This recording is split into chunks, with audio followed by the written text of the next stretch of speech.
Salut tout le monde, j'espère que vous allez bien. Aujourd'hui, je vais vous raconter l'histoire de Juan Luis Lagunas Rosales et je vais vous expliquer comment ce jeune adolescent de seulement 17 ans est passé d'un parfait inconnu à une méga star qui se fera ensuite abattre par l'un des cartels les plus influents du Mexique. Il est temps pour vous d'aller chercher quelque chose à boire et à manger parce qu'on commence maintenant.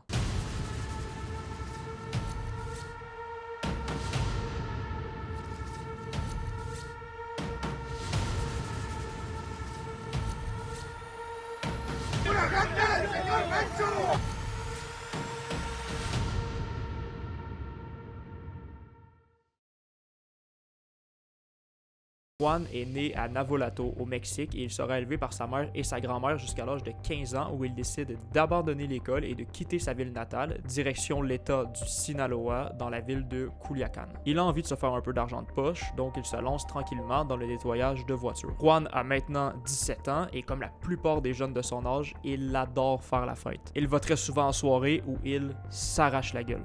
Mais vraiment, il boit énormément d'alcool malgré le fait que l'âge légal pour consommer de l'alcool au Mexique est de 18 ans, mais il en a absolument rien à chier. Lui, ce qu'il veut, c'est avoir du plaisir et s'amuser. Il va se filmer régulièrement en train de consommer d'énormes quantités d'alcool et c'est là que son ascension sur les réseaux sociaux va tout simplement exploser et son concept tourne autour de ça. Se filmer en train de consommer des boissons fortes et parfois il se filme même jusqu'à perdre connaissance. Et les gens sur Internet adorent ça. Ça explose et tout le monde en redemande. Je vous rappelle qu'il a seulement 17 ans et il cumule un peu plus de 1 million d'abonnés sur Facebook et plus de 320 000 followers sur Instagram. C'est énorme. Et tout ça en l'espace de quelques mois. Il va continuer de poster ses vidéos où il se détruit le foie à grands coups d'alcool fort et ça va commencer à lui rapporter un maximum d'argent.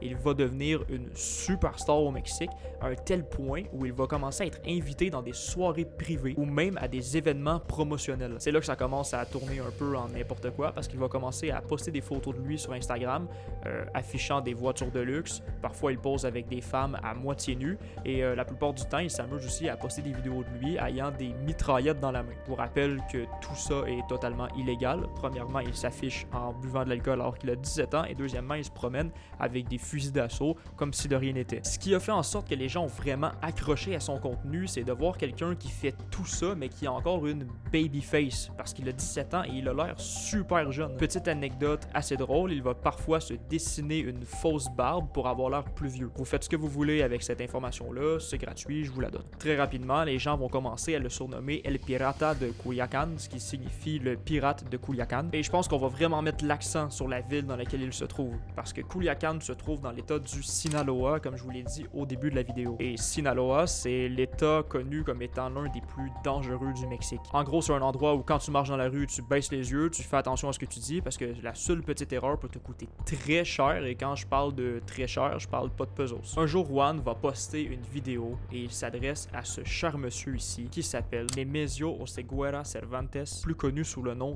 d'El Mancho. Je vous montre la vidéo en question.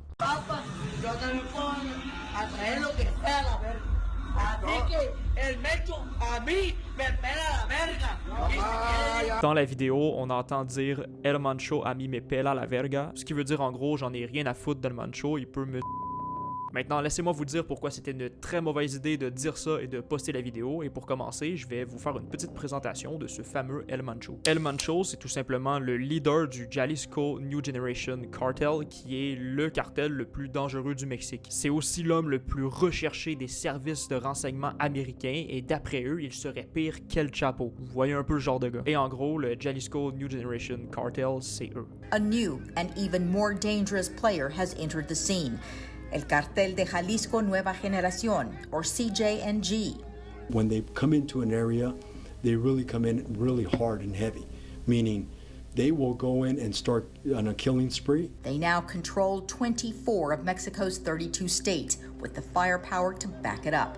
This recent video posted on social media shows CJNG members showing off a convoy of heavily armored military vehicles. Juste pour vous donner une idée, ils ont déjà abattu un hélicoptère de l'armée avec un RPG. Ils ont aussi envoyé la tête d'un cochon à un chef d'avocat pour tenter de l'intimider. Et le cartel n'hésite pas à assassiner des juges de sang-froid, des policiers, des militaires et même qu'ils ont déjà tué des milliers de civils. Le Jalisco New Generation Cartel serait responsable de plus de 1/3 de l'exportation de drogue aux États-Unis et ils auraient même agrandi leur business pour faire de l'export jusqu'en Asie et en Europe. Sur le CV de ce cartel, on peut retrouver des meurtres, de l'extorsion, des kidnappings, de la torture, vente de drogue, vente d'armes. Faut vraiment pas les faire chier parce que eux, ils en ont rien à foutre. Et notre cher ami Juan a décidé dans sa vidéo de lancer une pique à El Mancho, lui disant j'en ai rien à foutre de toi, tu peux me sucer la bite, et il a posté ça en ligne. Très borderline comme idée. Perso, j'aurais probablement pas osé faire ça. Non, en fait, je l'aurais juste jamais fait. Peu de temps après avoir posté cette vidéo, Juan va annoncer sur les réseaux sociaux qu'il va se trouver dans un certain bar de la ville et il va dire à ses abonnés qu'ils peuvent venir le voir pour le rencontrer. Est-ce que vous voyez un peu où on s'en va avec cette information? Pendant cette fameuse soirée, aux alentours de 23h, un groupe d'hommes armés va entrer à l'intérieur du bar et ils vont se mettre à tirer sur Juan, qui va être atteint d'environ 18 balles. Il faut aussi savoir qu'un jeune homme de 25 ans qui travaillait sur les lieux a lui aussi été atteint par balle et il en est décédé. D'après les autorités, l'attaque était clairement dirigée vers Juan. C'est tout pour cette histoire, j'espère qu'elle vous aura plu. C'est fou de se dire à quel point certaines personnes peuvent commencer à se sentir invincibles lorsqu'ils atteignent une certaine notoriété. Ça a été le cas de Juan, ça a été vraiment une très mauvaise décision et malheureusement, il l'a payé très cher. Si jamais vous voulez en savoir plus sur le Jalisco New Generation Cartel, je vous invite à aller voir la vidéo de Charles Villa, qui est un créateur, en fait, un journaliste que j'apprécie particulièrement. Et j'ai écouté sa vidéo pour obtenir quelques informations et pouvoir vous faire cette vidéo-là que vous êtes en train de regarder présentement. Bref, si c'est quelque chose qui vous intéresse, je vous mets le lien de son documentaire dans la description. Et moi, je vous remercie d'avoir regardé jusqu'à la fin. N'hésitez pas à vous abonner, commenter et partager. C'est très important. On essaie de faire grandir la chaîne. C'est la deuxième vidéo que je poste et je vais continuer de poster régulièrement. Merci beaucoup d'avoir regardé et on se dit à bientôt. Peace out.